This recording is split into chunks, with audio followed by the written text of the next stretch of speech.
Welcome to Kismat friends. ಭಾಳ students NEET option entry ಯಾವಾಗ start ಮಾಡ್ತಾರಂತೆ, ಮತ್ತು ಈಗ ಏನು ಆಲ್ರೆಡಿ ಮೂಕಲಮ್ ರಿಸಲ್ಟ್ ಬತ್ತಲ್ಲ ಅದು ಎರಡು ಮಾಡಿಫೈಡ್ ಡಿಲ್ಟು ಯಾವಾಗ ಮಾಡೋಕ್ಕೆ ಸ್ಟಾರ್ಟ್ ಮಾಡ್ಬೇಕಂತ ಕೇಳ್ತಾ ಇದ್ರು ಫ್ರೆಂಡ್ಸ್. ಈಗ ಆಲ್ರೆಡಿ ನಿಮ್ಗೆ ಗೊತ್ತು, ನೀವು ಆಲ್ರೆಡಿ ಸೇಮ್ ಲಿಂಕ್ ಏನು ಸಿ ಟಿ ಆಪ್ಷನ್ ಎಂಟ್ರಿ ಮಾಡಿದ್ರಲ್ಲ ಅದೇ ಲಿಂಕ್ ಇದೆ, ನೀವು ಆಪ್ಷನ್ ಎಂಟ್ರಿ ಮಾಡೋದಿರುತ್ತೆ. ಬಟ್ ಅಲ್ಲಿ ನೀವು ಸ್ಟಾರ್ಟ್ ಆಗಿಲ್ಲ, ವೇಟ್ ಮಾಡಿ. ಯಾಕಂದರೆ ಅವರು ನೀಟ್ ಅಲಾಂಗ್ ವಿತ್ ನಿಮ್ಗೆ ಸ್ಟಾರ್ಟ್ ಮಾಡ್ತಾರೆ, ಅಂದರೆ ನೀಟ್ ಜೊತೆನೇ ಸ್ಟಾರ್ಟ್ ಮಾಡ್ತಾರೆ. ನೀವು ಆವಾಗ ಪ್ರಯಾರಿಟಿ, ನೀವು ಇನ್ ಕೇಸ್ ನೀಟಲ್ಲಿ ಆಪ್ಷನ್ ಎಂಟ್ರಿ ಪಾರ್ಟಿಸಿಪೇಟ್ ಮಾಡೋದಾದ್ರೆ ಫಸ್ಟ್ ನೀಟ್ ಹಾಕ್ಕೊಂಡು ಆಮೇಲೆ ಬೇಕಾದ್ರೆ ಡೆಂಟಲ್ ಬೇಕಾದರೆ ಆಮೇಲೆ ನಿಮ್ದು ಆಯುಷ್, ಅದಾದ ತಕ್ಷಣ ಬೇಕಾದ್ರೆ ಇಂಜಿನಿಯರಿಂಗು ಆಮೇಲೆ ಅಗ್ರಿಕಲ್ಚರ್, ನಿಮ್ಗೆ ಯಾವ ಥರ ಬೇಕಾದ್ರೆ ನೀವು ಚೇಂಜಸ್ ಮಾಡ್ಕೋಬೋದು.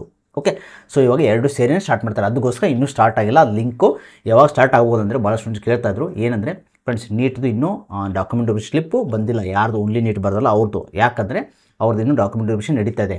12/13 ಆಲ್ರೆಡಿ ಆಫ್ಲೈನ್ ವೆರಿಫಿಕೇಷನ್ ಇದೆ ಬೆಂಗಳೂರಲ್ಲಿ. ಓಕೆ, ಅದಾದಮೇಲೆ ಮೋಸ್ಟ್ ಪ್ರಾಬಬ್ಲಿ 14th ಸ್ಟಾರ್ಟ್ ಮಾಡೋಕ್ಕೆ ಚಾನ್ಸ್ ಇದೆ. ಯಾಕಂದರೆ ನಿಮ್ಮದು ಏನು ಆಲ್ರೆಡಿ ನೀವು ಟೈಮ್ ಟೇಬಲ್ ಪ್ರಕಾರ ಈಗ ಸ್ಟಾರ್ಟ್ ಮಾಡಬೇಕಿತ್ತು ಅಂತ ಕೇಳ್ತಾರೆ ಫ್ರೆಂಡ್ಸ್. ಟೈಮ್ ಟೇಬಲ್ ಪ್ರಕಾರ ನಡೆಯಲ್ಲ, ಇವಾಗ ಮುಂದೂಡ್ತಾರೆ. ಆಲ್ರೆಡಿ ಪೋಸ್ಟ್ಪೋನ್ ಮಾಡಿದೆ ನೋಡಿ, ಮೋಕಲರ್ ಮಾಡಿ 2 ಸತಿ ಆಲ್ರೆಡಿ ಪೋಸ್ಟ್ಪೋನ್ ಮಾಡಿದ್ದಾರೆ. ಸೊ ಇದನ್ನು ಪೋಸ್ಟ್ಪೋನ್ ಮಾಡ್ತಾರೆ, ವೇಟ್ ಮಾಡಿ. ಈಗ 14th ಮತ್ತೆ ಟೈಮ್ ಕೊಡ್ತಾರೆ ನಿಮಗೆ 2 to 3 days, second MOOC allotment before. Okay, so ನೀವು ಮಾಡಿಫೈ ಮಾಡ್ಕೋಬೋದು. ಮತ್ತು ಭಾಳ ಸ್ಟೂಡೆಂಟ್ಸು ನಾನು ಇವಾಗ ನನಗೆ ಕಾಲೇಜ್ ಸಿಕ್ಕಿಲ್ಲ, ನಾನು ಏನು ಮಾಡಬೇಕು ಅಂತ ಕೇಳ್ತಾರಲ್ಲ ಫ್ರೆಂಡ್ಸ್. ನಿಮ್ಗೆ ಸಿಗಲಿ ಅಂದರೆ ಇವಾಗ ಕಾಲೇಜ್ನ ಆ್ಯಡ್ ಮಾಡ್ಕೋಬೇಕು. ಮ್ಯಾಕ್ಸಿಮಮ್ ಕಾಲೇಜ್ನ ಆ್ಯಡ್ ಮಾಡಿ. ಓಕೆ, ಮಾಡಿಫೈಡ್ ಡಿಲ್ಟು ನೀವು ಸಿಕ್ಕಿರೋ ಕಾಲೇಜ್ ಬೇಡ ಅಂದರೆ ಮತ್ತೆ ಮಾಡಿಫೈ ಮಾಡ್ಕೊಳ್ಳಿ. ಪ್ರಯಾರಿಟಿ ಚೇಂಜ್ ಮಾಡಿ, ಏನು ಬೇಕಾದ್ರೆ ಚೇಂಜಸ್ ಮಾಡ್ಕೋಬೋದು. ಓಕೆ, ಮತ್ತೆ ಸೆಕೆಂಡ್ ಮೂಕ್ ಅಲಾಟ್ಮೆಂಟ್ ಆದಮೇಲೆ ಮತ್ತೆ ಚೇಂಜಸ್ ಮಾಡ್ಕೋಬೋದು. ಓಕೆ, ಸೊ ಇವಾಗ ನೀಟು ಆಪ್ಷನ್ ಎಂಟ್ರಿ ಎರಡು ಸೇರಿ ಸ್ಟಾರ್ಟ್ ಮಾಡೋ ಸಲುವಾಗಿ ಇವರು ಪೆಂಡಿಂಗ್ ಇಟ್ಟಿದ್ದಾರೆ. ಈಗ ವೇಟ್ ಮಾಡಿ, ಅಲ್ಲಿ ತನಕ ನಿಮ್ಮ ಪ್ರಯಾರಿಟಿ ಚೆಕ್ ಮಾಡ್ಕೊಳ್ಳಿ ಯಾವ ರೀತಿ ಇದೆ, ಮತ್ತು ಕಾಲೇಜ್ ಬಗ್ಗೆ ವಿಚಾರಿಸಿ ಮತ್ತೆ ಚೇಂಜಸ್ ಮಾಡೋಕ್ಕೆ ರೆಡಿ ಮಾಡಿ ಇಟ್ಕೊಳ್ಳಿ ನಿಮ್ಮ PDF-ನ. ಆವಾಗ ಅದಾದಮೇಲೆ ನೀವು ಆಪ್ಷನ್ ಎಂಟ್ರಿ ಬಿಟ್ಟ ತಕ್ಷಣ ಚೇಂಜಸ್ ಮಾಡ್ಬೋದು. ಓಕೆ, ಸೊ ಇದು ಜಸ್ಟ್ ಅಪ್ಡೇಟ್ ಆಗಿತ್ತು. ಸೊ ಮೋಸ್ಟ್ ಪ್ರಾಬಬ್ಲಿ ನನ್ನ ಎಕ್ಸ್ಪೆಕ್ಟೆಡ್ 14th ಸ್ಟಾರ್ಟ್ ಆಗೋ ಚಾನ್ಸ್ ಇದೆ.